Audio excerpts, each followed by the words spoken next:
hi, hello, welcome back. I'm Heather, or Miss Pulse if you're one of my students, and this is Pages with Pulse, and we are finally going to talk about the 5 middle grade books that I read in February, and just kind of wrap those up and get that off my list. I have been waiting to do this video. It's just been crazy busy, so I'm finally officially on spring break. Had a moment to breathe today, and so here we are.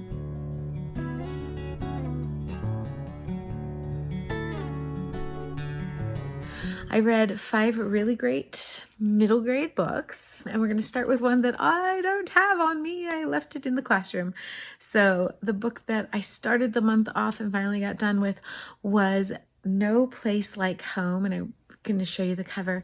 I really like it. I've read several books lately where you can see the title, but you can also see that it has words crossed out, and the impact of those words being crossed out in the title is really cluing you in with what's going on in the story. This is by James Bird. I gave this 5 stars. It was fantastic, but it is not an easy read. This book deals with Opine. He is dealing with some of the hardest circumstances. His mom, his brother, and him all are homeless, and they are surviving and living out of their car. And his mom has turned a lot of the things that they go through into kind of a game, an adventure, a challenge, so that he approaches a lot of things with a sense of adventure, a sense of like accomplishment, looking at the skills that he can attest and do. It's a heavy topic. It's a hard topic. And the truth of the matter is there are students in every school in America who have, will, or are going through things like this. So it's a very realistic thing. Additionally, Opine is Indigenous, and so you also have a lot of the storyline really pulling from those roots, pulling the language, pulling the culture, and seeing where the trust, the value of systems that are in America has really deteriorated. And there are so many layers to this book. It was really good. I think it's good for adults to read. It's very approachable in the topic. It hits some pretty heavy things. The older brother is angry, just angry, and is missing from a lot of the storyline. And when he does come back, he's violent, and he's dealing with a lot inside internally. It's not a light read. It certainly faces forward what it's like to be put into absolutely the worst possible circumstances. And yet it's funny, and it's sweet, and Opine is still a kid. And I really liked that. James Bird did kind of say that this book did bring to the surface some of the things that he himself experienced. And so it's not autobiographical necessarily, but it certainly has elements from his own experiences. So yeah, 5 stars, tough read, good read. I want to read more from this author, so I'm really glad I did that one. The next one I was reading in January as well. This was the book that I was reading at my book club at my school with my students, and that is 2 Degrees by Alan Grant. This is definitely climate fiction for anybody who maybe is doing, say, the 52-week challenge. This is a multi-point of view storyline and actually follows 3 different stories with 4 kids, 5 technically, narrating the story and really putting their experience on the line. You start with Akira, who is dealing with a forest fire in California. So the second storyline follows Owen and George, and they are up in the Canadian polar tundra up there, and are dealing with a polar bear that gets a little too close for comfort. And oh my gosh, these stories are so intense. And then additionally, we have Natalie, who is in Florida dealing with a hurricane that basically washes her away. These were nail-biting, page-turning, really engaging storylines, and we all love the book. Every one of my students really enjoyed this. It is, like I said, climate fiction, so you do have like a moral, you do have some things that are interesting in how they come together, because Alan Grantz is very well known for tying multi-storylines together. And so it's interesting how this one comes together. And it was a great read. Kids are going to really enjoy this. I'm really glad that I have this on my shelf. And it's one of those like hardcover, but none of the plastic on the outside. I love these kind of books.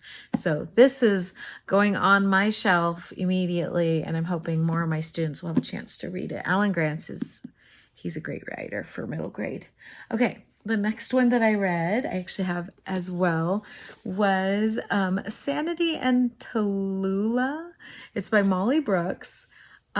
This is a series. I didn't realize it when I first started, but this is volume 1. I don't know why I didn't realize it, because there's a 1 on the side. Anyway, really cute science fiction. The girls are on a space station of some sort, and obviously we're sometime in the future, and very different personalities, and you kind of have both of them telling the story. So this is Taliulah, this is Sanity. Taliulah is kind of this free spirit, artistic, school's not that important kind of student or kiddo. And then you have Sanity, who is probably one of the smartest people on the space station and just for fun does science. Well, she kind of made something she wasn't supposed to make, and there are some consequences that come through. This was a delight. I truly enjoyed reading it. Like I said, it's a graphic novel. It was just cute, and I love getting a science fiction. I love me a STEM girl. Oh my gosh, those science-minded. She's just brilliant. It was fun. I love when best friends are so different from each other, but they just fit. And these two, they just fit. So highly recommend. I'm really excited to get this into my students' hands. I think I gave this one 4. Yeah, 4 stars for this one. And then the next one I don't have. I read The Aquanaut, another graphic novel. This one is by Dan Santat. I actually met this author at the Festival of Books when he was promoting this book, so a couple years ago, and he was just as personable as the characters that are in it, and it's so fun. You have obviously kind of a fantasy sci-fi element to it, in that these sea creatures want to come and explore the land. They actually have heard a lot about a certain place, and so they want to go and explore it. So they're in this really old, you can see it on the cover, really old diving suit, and it's just cute. We're kind of at like a sea world type place. Aqualand, I think, might be what it's called. There's elements of just the sea creatures and the humans kind of coming to understand each other a little bit, and it was fun. It was a very fun read. It's light and cute, but it has a message, and again, kind of a sciencey element to it. So I enjoyed it. Like I said, 4 stars. Finally, the last middle grade book that I read was another graphic novel. That's okay. All reading counts. This one is Seance Tea Party. It's by Ramina Yee, I saw this one recommended by, it's a content creator that I really enjoy. She is in Australia and kind of works at a bookstore. And so she always has really great recommendations that we don't necessarily see all the time here because I live in the States. And so she recommended this one. Guys, it was so cute. So it is a graphic novel, and it centers, who's our main character?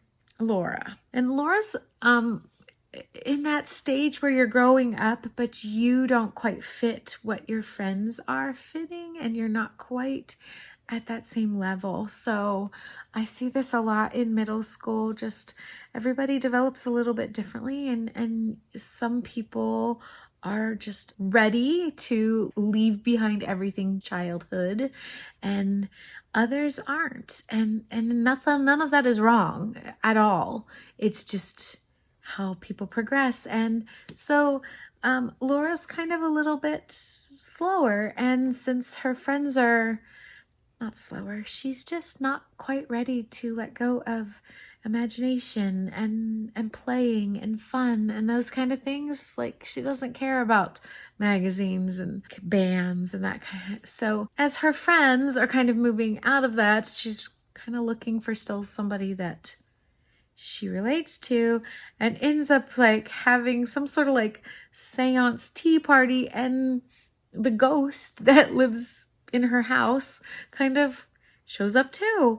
And so she ends up being friends with her, and like they kind of progress, and you watch that friendship progress, and you watch as Laura does start to grow up, and you get to know the ghost a little bit, and the story is just so sweet. It's just so fun. There's cute elements, and just, I really enjoyed this book. It was gentle and sweet and made me cry, and I really enjoyed it. This one got 4 stars, and I just, yeah, highly recommend. A much better month for me this month with February, and I'm really looking forward to March, but I have to tell you, I gotta kick some butt.